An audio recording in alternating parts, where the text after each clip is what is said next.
सबके घर में होता है और कोई भी नहीं चाहता कि उसके घर में जो आंगन में लगा हुआ तुलसी का पौधा है वो सूखे। लेकिन जैसे ही ठंडियाँ आती हैं और धीरे धीरे ठंडियाँ बढ़नी शुरू होती है तो तुलसी का जो पौधा है इसकी सारी की सारी पत्तियाँ सूख कर गिरने लग जाती हैं और पूरी की पूरी पत्तियाँ गिर जाती हैं और तुलसी का प्लांट एकदम से ही सूख जाता है। तो ठंडियों में तुलसी के पौधे की थोड़ी सी ज़्यादा केयर करने की ज़रूरत पड़ती है आपको, क्योंकि ठंडियों में तुलसी के पौधे की जो ग्रोथ है वो कम हो जाती है, इसकी जो जड़ें हैं वो काम करना कम कर देती हैं।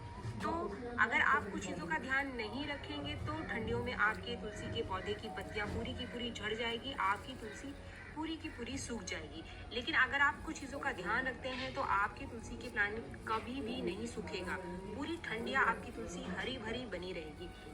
अक्टूबर का महीना शुरू हो गया है और मौसम धीरे धीरे ठंड की तरफ जा रहा है, तो ठंड में आपको खास ख्याल रखना है आपकी तुलसी का। इसमें क्या क्या ध्यान रखना है, इसकी केयर कैसे करनी है, इसमें कौन सा खाद डालना है, तो पूरा मैंने इस वीडियो में डिटेल में आपको बताया है। अगर आपको पूरी जानकारी चाहिए तो इस वीडियो को एंड तक ज़रूर देखें। अगर आपको वीडियो पसंद आए तो एक लाइक ज़रूर करें और मेरे चैनल को आपने अब तक सब्सक्राइब नहीं किया है तो मेरे चैनल को सब्सक्राइब करना भी ना भूलें। तो फ्रेंड चलिए स्टार्ट करते हैं। तुलसी के पौधे की साफ सफाई आपको करते रहना चाहिए। इसकी खराब होती हुई पत्तियों को आप ज़रूर से आपके पौधे से निकाल दीजिए। जैसे ही कोई पत्ती आपको पीली या फिर सफ़ेद होती हुई दिखाई दे तो इससे पहले कि वो टूट कर सूख कर आपके पौधे में गिरे, आप इसको खुद से निकाल दीजिए। अगर सूखी हुई पत्तियां आपके पौधे में गिरेंगी तो ये सड़ने लग जाएंगी और इससे जो कीड़े हैं वो इसकी तरफ आकर लग जाएंगे, इसकी मिट्टी में इसके पत्तों पर लग जाएंगे और फंगस भी इससे तुलसी के पौधे में लग सकता है। तो इसकी सफाई आप करते रहें। इसके साथ ही आप तुलसी के प्लांट में जैसे जैसे ठंडियाँ बढ़ रही हैं, इस दूसरी चीज़ का खास ख्याल रखना है आपको कि पानी की मात्रा आपको कम करते जाना है। पानी आपको तभी देना है जब इसके पौधे में आपको लगे कि पानी की ज़रूरत है। दिन में एक बार यानी सुबह के टाइम आप पानी का स्प्रे इसके ऊपर ज़रूर कर दें, यानी हल्का पानी आप ज़रूर डालें। आपको इसकी मिट्टी बिल्कुल सूखने भी नहीं देनी है, इसकी मिट्टी सिर्फ हल्की मॉइस्ट रखनी चाहिए। ठंडियां हैं तो इसका मतलब ये नहीं कि आप इसकी मिट्टी को बिल्कुल सुखा दीजिए। अगर इसकी मिट्टी एकदम से सूख जाएगी और पानी की कमी होगी तो पत्तियां एकदम से सूख कर गिरने लग जाती हैं। तो आपको ये गलती भी नहीं करनी है कि पानी आपको एकदम कम करना है, लेकिन मिट्टी को बहुत गीला नहीं रखना है आपको। इस चीज़ का आप ध्यान रखें। फ्रेंड्स, जो तीसरा सबसे महत्वपूर्ण चीज़ है ठंडी के महीने में तुलसी के प्लांट पे, वो ये है कि तुलसी के प्लांट को जो कोहरा ठंडियों में पड़ता है, सुबह सुबह के टाइम जो ओस की बूंदें पड़ती हैं इसके ऊपर, ये तुलसी के पौधे को सबसे ज़्यादा नुकसान पहुंचाती है। तो इससे आपको तुलसी के पौधे को बचाना है। इसके लिए आप चाहे तो आपके तुलसी के पौधे को एक ऐसी जगह पे रख दीजिए जहाँ पर इसे 2-3 घंटे की हल्की धूप में मिलती रहे और इसके ऊपर एक शेड हो, इसके ऊपर एक ऐसी चीज़ छांव हो जिससे डायरेक्ट जो ओस की बूंद है या फिर कोहरा इसकी पत्तियों पर ना पड़े, क्योंकि जैसे जैसे ठंडियाँ पड़ेंगी तो कोहरा इसकी पत्तियों पर पड़ेगा और कोहरा पड़ने से जो तुलसी की पत्तियां हैं वो एकदम से पीली होकर गिरने लग जाती हैं और सारी की सारी पत्तियां झड़ जाती हैं। ये मुख्य कारण है तुलसी के पत्ते का ठंडियों में झड़ने के पीछे। तो इसके लिए आप कुछ उपाय कर सकते हैं। या तो आपने अगर आपकी तुलसी के प्लांट को आंगन में लगा रखा है तो इसके ऊपर एक शेड बना दीजिए, इसके ऊपर एक शेड बनाकर कोई ग्रीन नेट डाल दीजिए जिससे कि इसके ऊपर डायरेक्ट ओस ना पड़े। या फिर इसको आप इसकी जगह भी बदल सकते हैं, इसको किसी शेड वाली जगह पर पहले से रख दीजिए। या फिर आप शाम के टाइम इसके ऊपर कोई हल्का दुपट्टा या फिर चादर डाल दीजिए जिससे कि ओस की बूंद इसके ऊपर ना पड़े और सुबह होते ही आप उसको जैसे ही धूप हो तो उसको आप हटा दीजिए। तो इससे धूप भी मिलती रहेगी और रात में पड़ने वाला जो कोहरा है वो इसके ऊपर नहीं गिरेगा। और अगर आपने आपकी तुलसी आंगन में लगा रखी है तो सबसे बढ़िया तरीका है कि आप इसके ऊपर कोई शेड बना दीजिए। एक लकड़ी का शेड बनाकर आप इसके ऊपर कोई चादर डाल दीजिए, तो बार बार आपको इसके ऊपर बदलाव करने की ज़रूरत नहीं पड़ेगी कि कभी इसको धूप में रखना है, कभी हटाना है। ये रोज़ रोज़ की दिक्कत आपको नहीं होगी। अब बात करते हैं हम खाद की कि तुलसी के पौधे को ठंड में हरा भरा बनाए रखने के लिए इसे हमें खाद कौन सी देनी है और कितनी मात्रा में देनी है। फ्रेंड्स, तुलसी के पौधे को अगर आप हरा भरा बनाकर रखना चाहते हैं तो ठंडियों में भी आप इसे खाद देना बंद ना करें। 20 दिन में या कम से कम महीने में आप एक बार इसमें खाद ज़रूर डालें।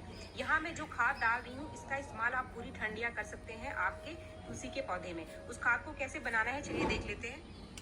तुलसी के पौधे के लिए खाद बनाने के लिए आप कोई भी कंपोस्ट ले सकते हैं, कोई भी ऑर्गेनिक कंपोस्ट ले सकते हैं। यहाँ मैंने लिया है 50 ग्राम गोबर की खाद। गोबर की खाद की जगह आप गोबर के उपले का भी इस्तेमाल कर सकते हैं। अगर आप किसी गांव एरिया में रहते हैं तो गोबर के उपले वहाँ बहुत ही आसानी से मिल जाते हैं। अगर आप शहर में रहते हैं तो गोबर की खाद मिलना थोड़ा मुश्किल होता है, तो इसकी जगह आप 50 ग्राम वर्मी कंपोस्ट भी ले सकते हैं।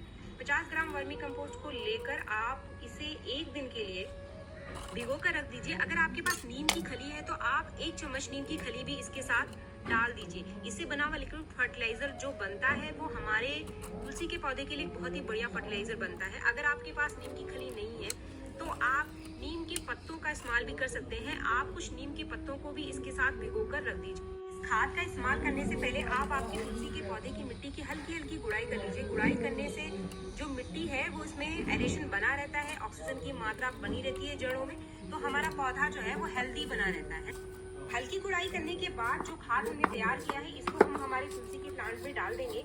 इस खाद को आप 20 से 25 दिन में एक बार जरूर आपकी तुलसी के प्लांट में डालें। अगर आप महीने में एक बार डालते हैं तो ये भी काफ़ी है आपके तुलसी के प्लांट के लिए।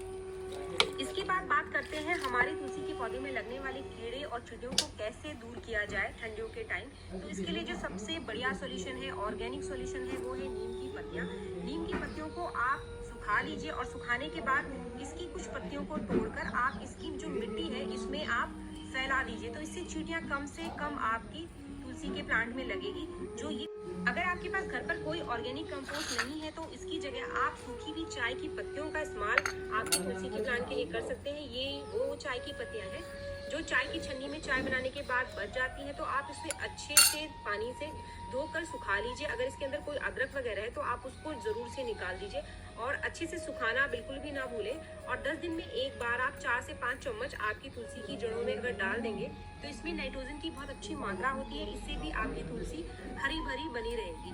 तो कोई भी कंपोस्ट ना होने पर आप इस इस्तेमाल की हुई चाय की पत्ती का यूज भी आपकी तुलसी के पौधे पे कर सकते हैं। फ्रेंड्स, इसके बाद आखिरी टिप्स कि जो तनों पर पत्तियों पर कीड़े अगर लग गए हैं तो उनसे हमारी तुलसी को बचाने के लिए क्या करें। इसके लिए आप नीम की पत्तियों को भिगो करके छोड़ दीजिए एक दिन के लिए, और वो जो लिक्विड बनकर तैयार होता है, भीगने के बाद जो पानी बनता है उसको आप छान लीजिए। छान कर इसको हमें हमारे प्लांट पर सीधे ही स्प्रे करना है। इसको बिल्कुल भी डाइल्यूट नहीं करना है, आप इसमें और पानी ऐड ना करें।